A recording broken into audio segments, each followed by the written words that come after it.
আরে good morning everybody, good morning. Lakshmi পুজো সবে শেষ হয়েছে। আমার ছোট্ট ছাদ বাগান থেকে একটুখানি চলুন ঘুরে আসি। আরে এই ছাদ বাগানে দেখুন কি সুন্দর গাঁদা গাছ, আরে না ফাটাফাটি।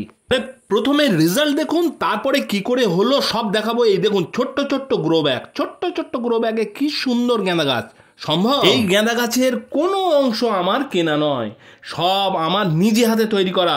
দানা গত বছরের ফুল থেকে আমি রেখেছি, তার থেকে আমি চারা তৈরি করেছি, তার থেকে আমি গাছ তৈরি করে কাটিং করে আবার নতুন গাছ, তার থেকে দেখুন ফুল।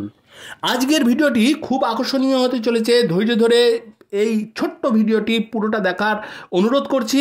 আর যদি নতুন হয়ে থাকেন অবশ্যই আমার চ্যানেলকে সাবস্ক্রাইব করে বেল বাটনকে অলে সেট করে দিন। তো চলুন প্রথমে রেজাল্ট। গাঁদা গাছগুলির বয়স বেশি নয়, কিন্তু এর ভেতরে দেখুন কি বিপুল মাত্রায় কুঁড়ি চলে এসছে।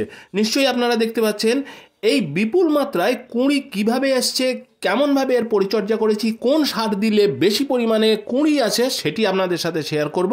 অতএব সঙ্গে থাকুন। আমি গাছে কোনো সিনথেটিক জিনিস প্রয়োগ করা পছন্দ করি না, অতএব আমি যেটি দিই গাছে খাবার দিই আর গাছের সঠিক পরিচর্যা করার চেষ্টা করি। 6-7-এ উঠলে হঠাৎ করে যেমন ফ্রক ছেড়ে শাড়ি পরা শুরু করে, ঠিক তেমনি এরও আমি মাপ নিয়ে দেখি কতটা বেড়ে উঠেছে। গাছ একটা সঠিক উচ্চতা পর্যন্ত পৌঁছে গেলে আর বাড়তে দেওয়া ঠিক নয়, তাকে এমনভাবে পরিচর্যা করতে হবে যে সে আর বাড়বে না, কিন্তু তাতে ফুল বেশি হবে। কি তাই তো? এবার এখানে মাপ দেখুন, 43 কি এটা ইঞ্চি। একটা 5 ইঞ্চির গ্রো ব্যাগে 43 ইঞ্চির গাছ, ভাবা যায়? আমার মতে গাছকে আপনি সঠিক পরিচর্যা করলে এমন ফলাফল আপনিও পেতে পারেন। আর আমার গাঁদা গাছের ফুল দুর্গাপুজোর আগে থেকেই কিন্তু ফুটতে শুরু করেছে। তো চলুন আমি কি সার দেব যাতে প্রচুর পরিমাণে কুড়ি আসবে সেটি দেখি। এখানে অনেকগুলি সার রয়েছে। এটি ইউরিয়া, এটি দেওয়া যাবে না। এটি হচ্ছে 20-20-20, এটিও দেওয়া যাবে না।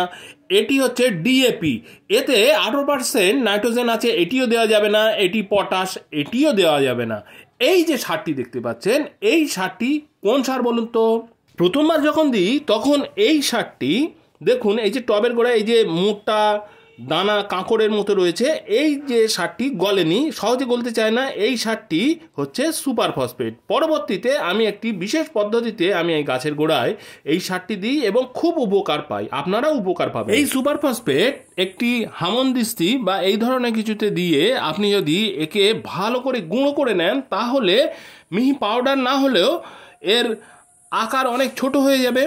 এবং এই সারটি আপনি যদি টবের গোড়ায় অল্প অল্প করে প্রয়োগ করেন, তাহলে দেখবেন একেবারে মন্ত্রের মতো কাজ করবে, দারুণ কাজ হবে। আপনার তো ইনস্ট্যান্ট রেজাল্টের দরকার। কবে গলবে এই মোটা দানা, তারপরে গিয়ে গাছের উপকার হবে, তা করার দরকার নেই। গুঁড়ো করে নিন এবং গাছের গোড়ায় অল্প অল্প করে প্রয়োগ করুন আমার মতো। এতে হবে কি, গাছ সঠিকভাবে ফসফরাস গ্রহণ করতে পারবে। আর আপনি প্রশ্ন করতে পারেন যে আপনি দাদা কেন ডিএপি প্রয়োগ করলেন না? তার কারণ ডিএপিতে 18% নাইট্রোজেন রয়েছে। আমি এই নাইট্রোজেন গাছকে দেব না, গাছ তো আরও বেড়ে যাবে। আপনারা তো এখনই দেখলেন যে গাছের উচ্চতা 43 ইঞ্চি, বুঝতে পারছেন? 43 ইঞ্চি হয়ে গেছে। এগুলি সব দেশি গাঁদা, সাইজও নিশ্চয়ই বুঝতে পারছেন, বেশ বড় সাইজেরই ফুল হচ্ছে। 5 ইঞ্চি গ্রো ব্যাগে কতটুকু মাটি ধরে? তাও তো পুরোপুরি মাটি দেয়া নেই।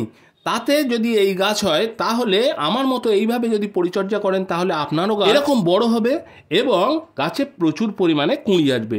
আমার ভিডিওটি ভালো লাগলে একটি লাইক দিন, আর আমার চ্যানেলে নতুন হয়ে থাকলে অবশ্যই আমার চ্যানেলকে সাবস্ক্রাইব করে বেল বাটনকে অলে সেট করে দিন। তবে দেখা হচ্ছে অন্য একটি ভিডিওতে। ততক্ষণ পর্যন্ত টাটা।